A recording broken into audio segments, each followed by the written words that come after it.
Soy María Andrea Nieto y esto es El Control. Hoy daremos el control a un ¿yo no lo crié? Sí, les hablo de la última justificación con la que salió el presidente de la República, Gustavo Petro, en una entrevista para el portal Cambio con el objetivo de desmarcarse del escándalo de las platas de los narcotraficantes que habría recibido su hijo y que iban para la campaña, pero que supuestamente no llegaron.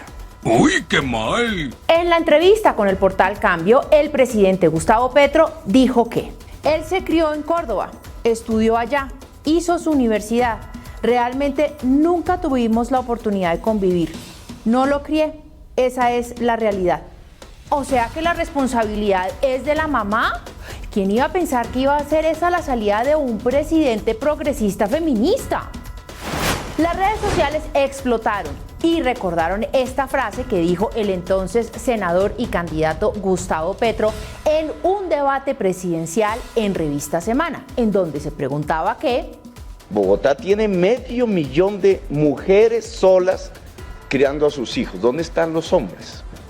a pesar de que el presidente dijo que él no crió a Nicolás, su hijo mayor, su hijo tiene un recuerdo diferente de su papá. ¡Qué bien! Veamos lo que dijo Junior sobre los recuerdos de su infancia en una entrevista que le hizo Edgar García hace 3 años. Mira, que la primera imagen que tengo de mi infancia, de mi niñez, fue al lado de mi papá en una manifestación de las que él está acostumbrado a hacer.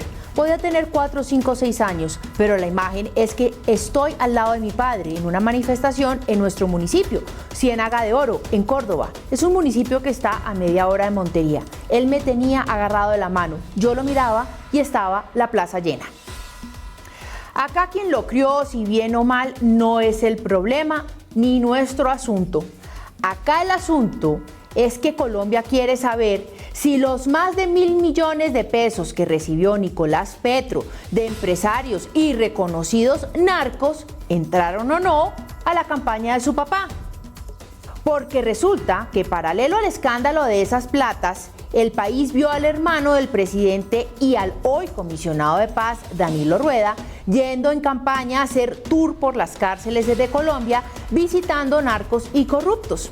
Hemos visto el empeño del gobierno de Petro de sacar a extraditables de la cárcel, de meter en las leyes que se tramitan en el Congreso artículos para perdonar a los narcos y que incluso una de las banderas de este gobierno del cambio es la legalización de las drogas y del negocio en sí mismo. Recordemos lo que dijo el presidente Gustavo Petro en su discurso ante las Naciones Unidas en septiembre de 2022. 40 años ha durado la guerra contra las drogas.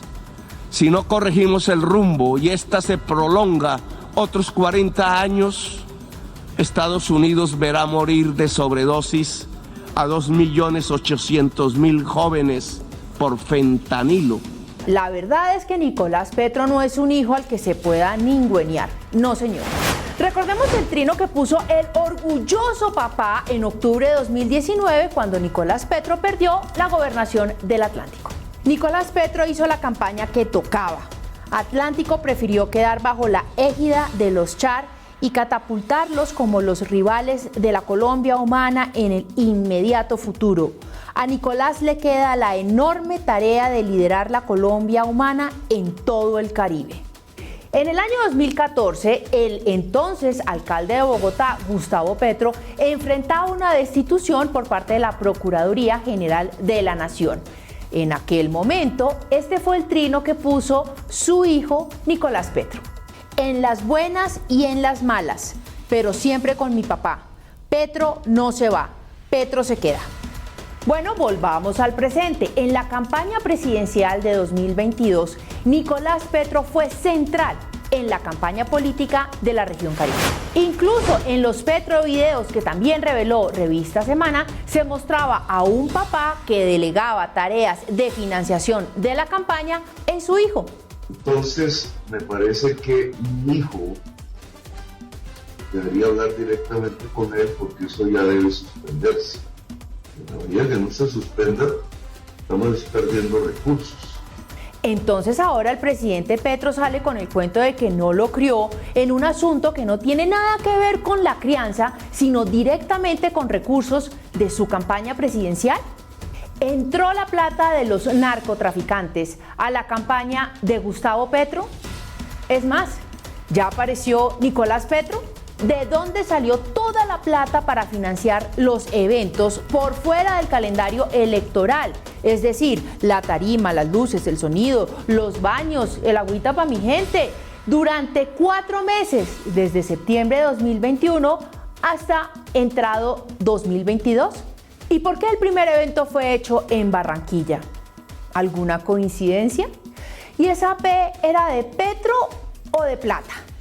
Sí, es P de Petro. Después de que Petro como senador exigió la renuncia de la entonces vicepresidenta Marta Lucía Ramírez porque no había contado que un hermano suyo había pagado cárcel por el delito de narcotráfico en el siglo XX en Estados Unidos, ahora como presidente resulta que no es consecuente con su postura para exigirle a su hijo públicamente que renuncie como diputado ante la Asamblea del Atlántico. En lugar de eso, el presidente Petro escribió en su cuenta de Twitter hace unas pocas horas este mensaje. Como presidente pido que se investigue y determinen responsabilidades respetando cualquier conclusión de la justicia. Como padre confío en que pueda demostrar su inocencia. Mientras vivo con dolor esta situación como cualquier padre, no haré más declaraciones al respecto. ¿Qué hubiera hecho el senador Gustavo Petro si esta situación se hubiera presentado en el gobierno del expresidente Iván Duque? Pues recordemos lo que dijo el entonces senador Gustavo Petro en su llamado a la rebelión el pasado 5 de julio de 2020. ¿Qué pasa con tener un presidente elegido sobre la base del delito? Sobre la base del delito, ningún gobierno es legítimo.